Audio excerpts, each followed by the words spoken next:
Tomorrow is Halloween, and I'm dressing up as Han Solo.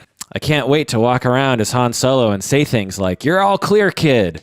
And "I thought they smelled bad on the outside." Why do we dress up on Halloween? I'm a 44-year-old professor, for crying out loud. What's wrong with me? I'm going to 3 different Halloween parties this year on 3 different nights. What's wrong with us? It's so fun. Well, that's what I want to answer on today's episode. Why do we love Halloween? What do you say, Paulette? Sounds great. Do you want to talk about the history of Halloween for a second? Sure. Any idea when it started? 1800s. That's a good guess, but it's much longer. It started about 2,000 years ago in Western Europe. What? That's crazy. There's a lot of theories about where it came from, but the most plausible theory is that Halloween originated from the pagan Celtic celebration called Samhain. It's spelled Samhain, but it's pronounced, I think, Samhain. On October 31st, 2,000 years ago, they sacrificed fruits and vegetables in order to do penance for the sins of those who died in the previous year, which allowed the souls to rise up and pass on to a good place. And these people left food at their doors to encourage the good spirits to come and visit. And they slaughtered animals and wore the animal skins to scare off the bad spirits. So you can see kind of the beginnings of costumes, right? Mm-hmm. And when the Roman Catholics arrived in Britain, they tried to eliminate pagan traditions by making November 1st All Saints' Day, which celebrates all the saints who do not have their own day of celebration. So this is a thing that all Christians and Catholics did, was they would try to, like Christmas was originally a pagan holiday, and so the Catholics tried to impose a new holiday on top of that to stop the pagans from celebrating their pagan thing, right? And Halloween was the same as that. But the locals kept celebrating Samhain anyway. So when did this come to the United States, do you think? 1700s. Close. During the massive Irish immigration in the 1840s, it came to the United States. The Irish also brought the tradition of mischief and vandalism on Halloween. Ooh. Do you know where the word Halloween comes from? Hallow is like holy. That's right. Ween from weenie. From weenie? Yeah. So holy weenie? Holy weenie. Holy penis? Holy penis. The name Halloween comes from All Hallows Evening, or the night of the hallowed saints. Hallowed is another word for holy, as you said. So it's the night of the holy saints, and it got shortened to Halloween.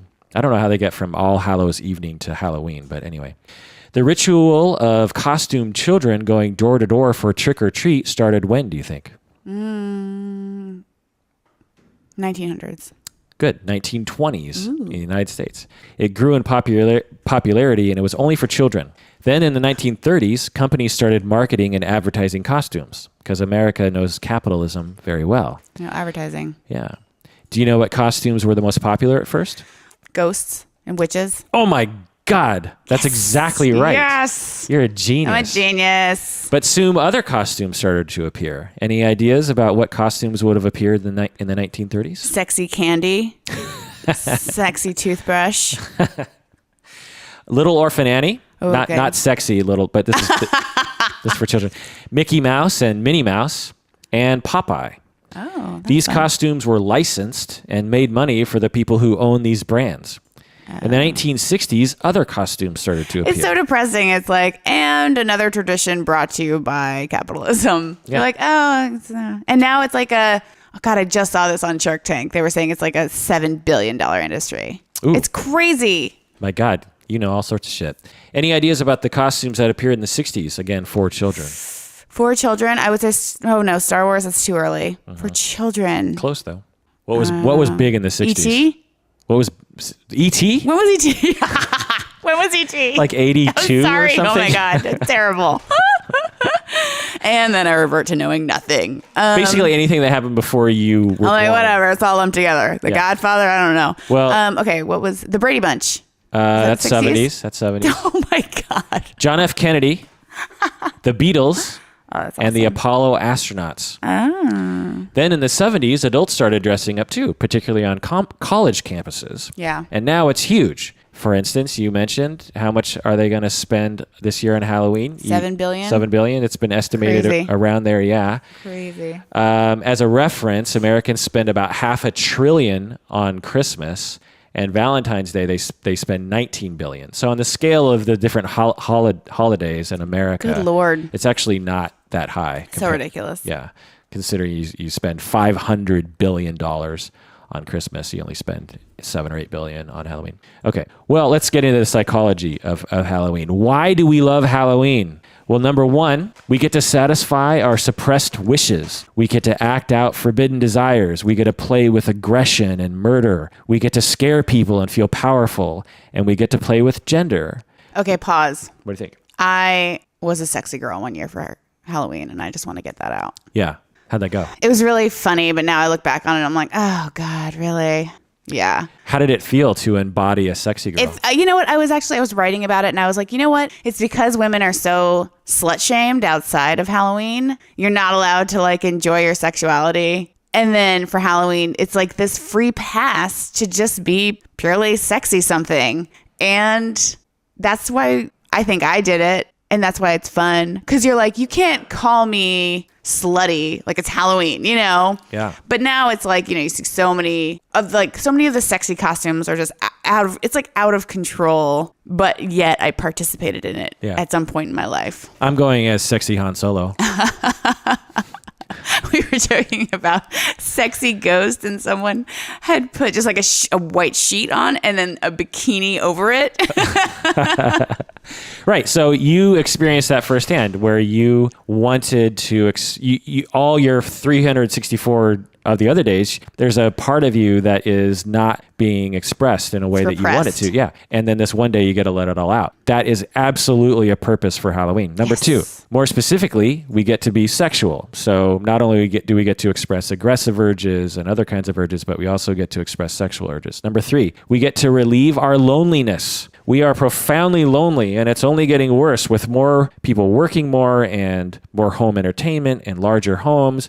On Halloween, we get to interact with other people, and we get to be drunk and say, I love you, man. Right? Can you see that as a possible reason why we love Halloween so much? Yeah, and you know what else it is? There's a lowering so there's a kind of vulnerability too to Halloween. Like I got super dressed up 3 years ago when I started at an office, and like everyone was miserable in this office, so no one else dressed up. And I was like, a few people like kind of dressed up, but morale was so low. I think you can tell a company's morale on Halloween. That's what I think. Interesting. Because there's a kind of vulnerability. You are putting a lot of effort into something that you hope kind of pleases other people, and people like it. And so it's like this silly time when people are a little bit more open to connection, I think. Right. Right. You let your guard down a little bit. Because when you dress up in a costume, you want other people to react to it. Yeah. You want everyone to react to it. Number four, we want to be free. We almost have no freedom in our society. We have to dress a certain way. We have to go to work on time. We can't say certain things. But on Halloween, we're free to dress and act however we want. Can you see that as a reason why we love Halloween? Mm-hmm. Number five, we get to work on raising our low self-esteem. Most of us suffer from low self-esteem to some degree, and we get to identify with someone that we want to internalize. Han Solo has no problems with his self-esteem, and when I put on his costume, I can internalize his sense of bravado and his high self-esteem. Does that make sense? Yeah. And also dressing up is really fun. You do it as a kid. It's like it's almost like a kind of artistic expression that we do as a kid, but then you completely stop doing as an adult. I always thought being an actor would be fun because you can kind of try on all these different identities. And so I think that'd be part of the fun. I'm going to add that as another reason. Number 10, artistic expression. I like it. It would take an artist to remind me of that. Number 6, we get to act out our alcoholism. Many people have urges to binge drink. Oh. And on Halloween, we get to drink as much as we want. Yeah, that's true. People get wasted on Halloween. Same as like St. Patty's Day, this kind of stuff. Mm-hmm. Number 7, we get to return to childhood and not grow old. As children, we internalized Halloween as involving togetherness and candy and attention and love. And as adults, we don't want to die, so we keep living on as children, and Halloween gives us that opportunity. Number 8, we get to distract ourselves from the boredom of our lives. Many of us are bored out of our minds, and this breaks the monotony. Number 9, we get to face our own deaths in a socially acceptable way. We have almost no ways of facing our own mortality in our culture, and Halloween offers us the opportunity to face death and to face horror in a socially acceptable way, in a fun way. Does that make sense? Mm-hmm. I mean, think about it. We have no way of talking about death in our society. We have no way of talking about the fact that we'll all be dead one day. And Halloween is like the one place where you can possibly even talk about it. All right. So psychological. So just to review, we get to satisfy suppressed wishes. More specifically, we get to be sexual. We get to relieve our loneliness. We get to be free. We get to work on our low self-esteem. We get to act out our alcoholism. We get to return to childhood and not grow old. We get to distract ourselves from the boredom of life. We get to face our own deaths in a socially acceptable way. And we get to express our inner creativity and our inner artist.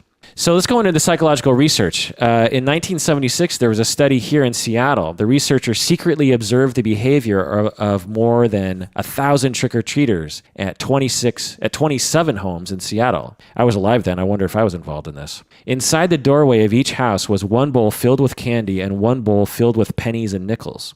Back then, pennies and nickels actually meant something. When the trick-or-treaters arrived, a researcher would answer the door and chat with the children.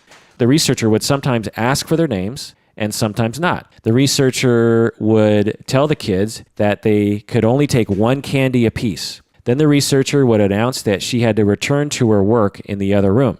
So essentially, the researcher comes to the door and says, look, there's a bowl of candy and there's a bowl of change. You can only take one piece of candy. And with half the kids, they say, oh, what's your name? Oh, my name's Jenny. Oh, hi, Jenny. And with half the kids, they wouldn't ask the name. And then the researcher would bounce to the other room, and then they would watch through a peephole and see what the kids would do. So who stole more, the anonymous kids or the non-anonymous kids? I would definitely say the anonymous kids. Right, exactly. How much more did they steal? Twice as much. 3 times as much. Those little bastards. There was another group that they separated in terms of some kids came to the door as a group and some kids came to the door solo. Which group stole more, the groups or the solo? Maybe solo, but I could see an argument for both. The groups. How much more did you think they stole? 3 times as much. 2 times. Damn it. Yeah, that's close. It's interesting, it's like you would, you could see solo stealing more because you're alone, but you could see a group being like, come on, let's steal. So apparently anonymous groups of kids are the most terrible people. Another study in 1979, similar study design, the kids were told to take only 2 pieces of candy.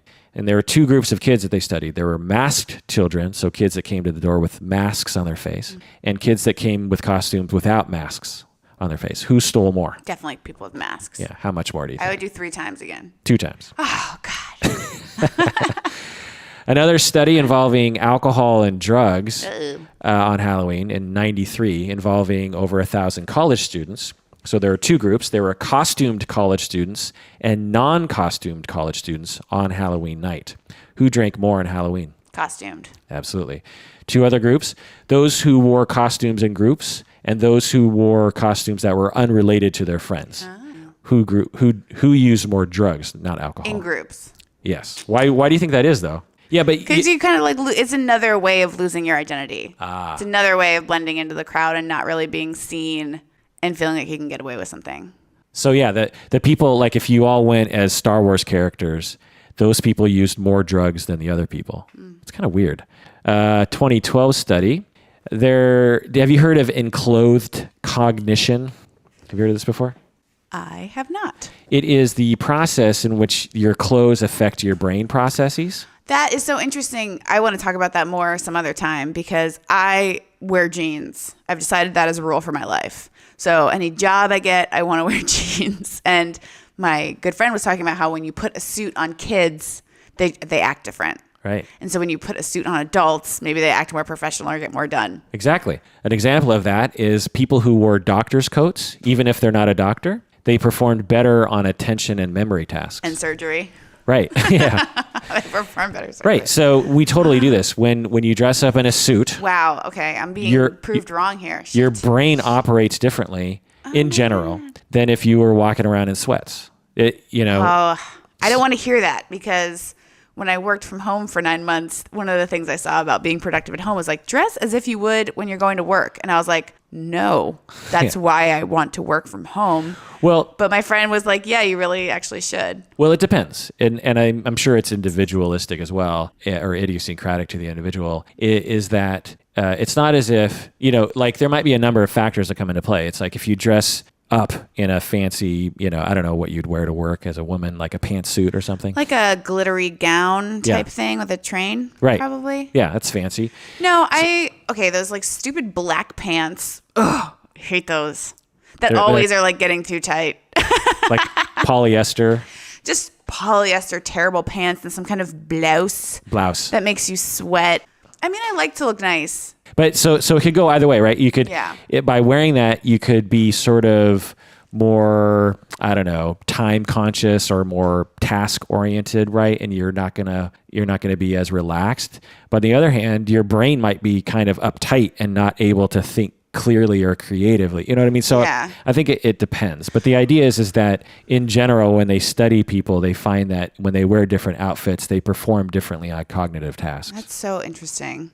And so with Halloween, we dress up in different outfits. And so our brain will act differently. And maybe we dress up in different outfits to gain that different mindset. You know what I mean? So it's like how you feel about yourself affects how you dress, but then also how you dress affects how you feel about yourself. Exactly. You are what you dress. No. Another study in 2003, this study investigated whether children would choose toys over candy when offered both at Halloween. Okay, wait. I realized that I have cupcake socks on. You do have cupcake socks. So what does that say about who I am? That I like cupcakes. That I like to be silly. Does it make you more silly? Yeah, I think having silly socks on is always fun. So, I always aim to have silly socks. So if you have silly socks, it makes you funnier, probably. Maybe. That's why I wear them here. Yeah. So they gave 7 households the opportunity to give trick-or-treaters the choice between toys or candies. And what do you think? Did children choose more toys or more candy if they were given the choice at Halloween? Toys? Trick question? Same. Was there a gender difference? I don't think so. There was not. Yes. The implication is that we should offer toys to children because they want toys just as much as they want candy, and it won't make them fat. Yeah. A study in 2014 that I read talked about other research and found that only 9% of costumes were gender neutral for both children and adults. I saw this on a What Would You Do? They had a child in the store saying they wanted a costume that was aimed at the other gender, and they asked adults, like, what would you do? And it was nice to see people who are like, just wear whatever you want. Yeah, but what's being marketed to us is 91% of costumes are geared toward one gender or the other. Mm-hmm. And this is, something to contemplate, right? Also, what percentage did they find that girls' costumes had adult women's costumes had a flirty edge to it? Oh, God. You mean sexy pencil. What percentage? What percentage? Oh, God. I think like 75. 95. Oh, my God. That's basically every costume marketed towards women has a flirty edge to it. All right. I have to write about this. It's too late for this year. Next year, I'll have a sexy costume essay prepared. So not only are 91% of costumes for women geared to women, do you know what I mean? But the vast majority are sexy. So the vast majority of costumes available and marketed to women are sexy something. Sexy it's pretty interesting. And that wasn't true before. It's just so funny when it's the unsexiest costume made sexy and wedged in sexy boot. It's just remind me next July to write a sexy costume essay for Halloween. She's making a mental note. Making a Siri note. I love how you can set reminders for a year from now. It's so fun. It's like a little present that I left for myself. I don't know, sexy Donald Trump or sexy ISIS warrior or something. All right, so let's power through some stats. Let me ask you, what's the average amount spent on Halloween this year? $7 billion. Average per person? 60. 93. Pretty good. $93? That's crazy. Yeah, that's average, remember. Right. So poor people are spending $0 and richer people are spending $500. I bought 2 sheets of printable temporary tattoo paper that I'm going to put tattoos on and print and put temporary tattoos. What are you going as? Just a tattoo artist or something. You're going as a tattooed person? As a tattooed person. People were like, you didn't dress up. It's Seattle. Everyone's covered in tattoos. Yeah. But it's that for me, I really want to get a bunch more tattoos, but I have this problem where I get a tattoo and then it immediately becomes really cliche. And I have 2 that have become a cliche and I cannot have a third strike, you're out. Yep. So I really want to get another tattoo, but I'm so scared that the second I get a tattoo, it's going to be 2 seconds later, everyone gets it. So 2 seconds later, Kim Kardashian gets it and then everyone else gets it. Halloween allows you to express this inner desire without committing to that lifestyle or changing my identity. What are your 2 cliche tattoos? Oh God. Well, let me ask. Tramp stamp? Yep. Okay. Does it look like the typical tramp I stamp? went to the University of Florida. It was required for graduation. Okay, let me ask you another one. Some sort of script, like a poem. Yeah. Yep. What is it? Inspirational forearm tattoo. What does it say? So I got it. I based it off this local band song. And it was awesome. It was a song about just like being a fuck up and having fun. And I wanted it to like remind me of like the feeling of being free and Peace Corps and like living the life that I want. Is it under your armpit? No, it's in my forearm. Oh, well, that's different. So it says, you only live once. And then literally I've looked this up, a month later, the Drake song came out, the YOLO song. And I mean, when people see it now, do they think you're being ironic because it's such a meme now? I know, right? I know, and it's like it like makes I'm getting like hot and embarrassed talking about it, but then I'll look at it and it's really pretty, and I'm like, you know what? Fuck, like it's all right. Well, like you only live once. I almost want to get a semicolon after it. Number one, because like semicolon is kind of this sign of like dealing with mental struggles or. So for like my anxiety, and also kind of like you only live once, like semicolon, then like what are you going to fill it in with? Like, so what? So what are you going to do now? But I'm scared to do anything else because I'm going to make it worse. Do you have any ideas? They're really like the ideas that I have are cliche already and I just like them. I love dahlias. I would love to get a dahlia tattoo. That's totally cliche. I would love to get like a beautiful whale tattoo. Okay. Where?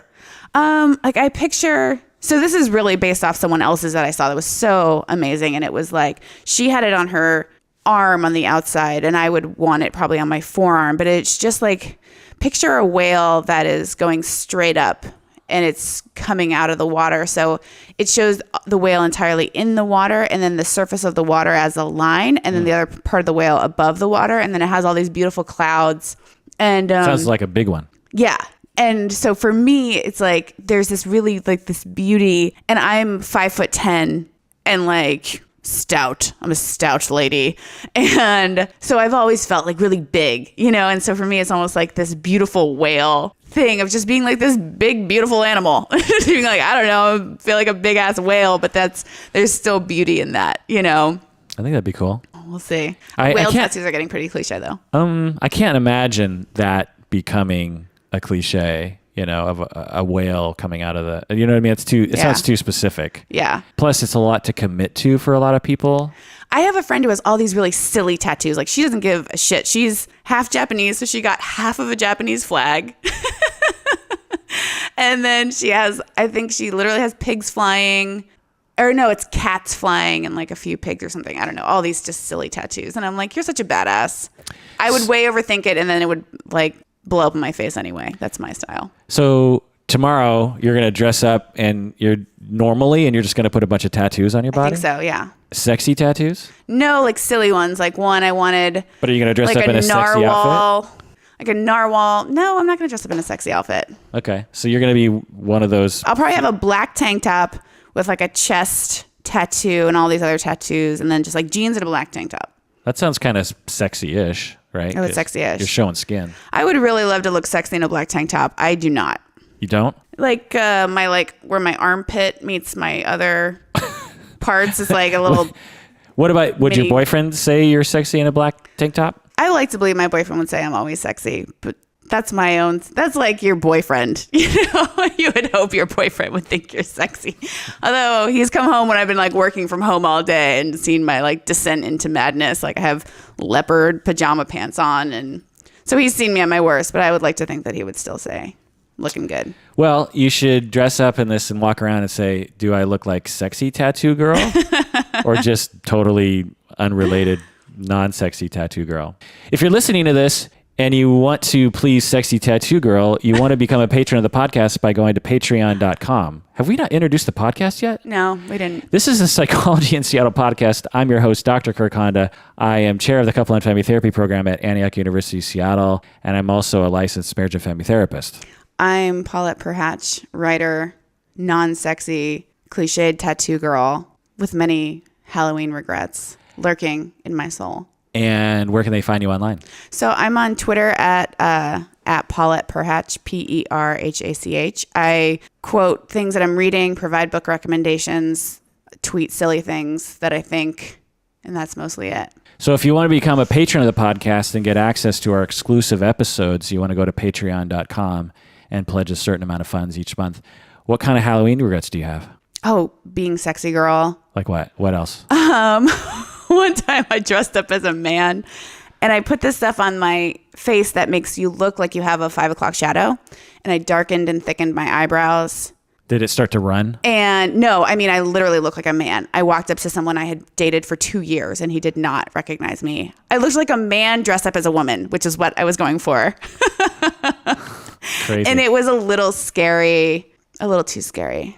What do you mean? Like I really looked like a guy. Oh, and there's something wrong with that because you're like, shouldn't I always look like a woman? I think Shouldn't my femininity always be glowing? Yeah, and it was like not. And I had like stuffed my bra in this really awkward way that made it look like I had fake boobs. And, you know, you just want to think that people will always, well, this is a very like cis thing. That's a new term I've learned when you continue to express the gender you're born with. It's a very cis thing, but you hope sometimes as a lady that people always know you're a lady deep down. Right. No, I went to a party a couple years ago, and a friend of mine, same thing, but she dressed up as a man, and I was 100% convinced she's she's like 6'1", you know, and I was just like, holy crap, what an amazing outfit. What an amazing man you are. Yeah, and yeah, for like 10, 20 minutes, I thought he was just a guy, random dude hanging out with us at this party, and then like after a while, I was like, oh my God, it's you. Anyway. Well, that does it for another episode of Psychology in Seattle. Take care of yourself out there. And one little tip on Halloween, please do not traumatize other people because it's a thing on Halloween to like prank people or to freak them out. And actually, you can give people PTSD. So one little tip, please do not traumatize anyone. Yeah. Pranks can go too far, people. It's not a good, it's funny to some extent, but it can actually alter people's brains. And then they end up in therapy for 5 months trying to correct for it. So, I mean, you should, that's like, you know, that's how you get business. So I don't know if you should really. Okay. People traumatize people out there so that I get more business. Yes. And please take care of yourself. Take care of yourself. Traumatize others. Take care of yourself. Traumatize others because you deserve it. You deserve it. And drink responsibly. Or don't.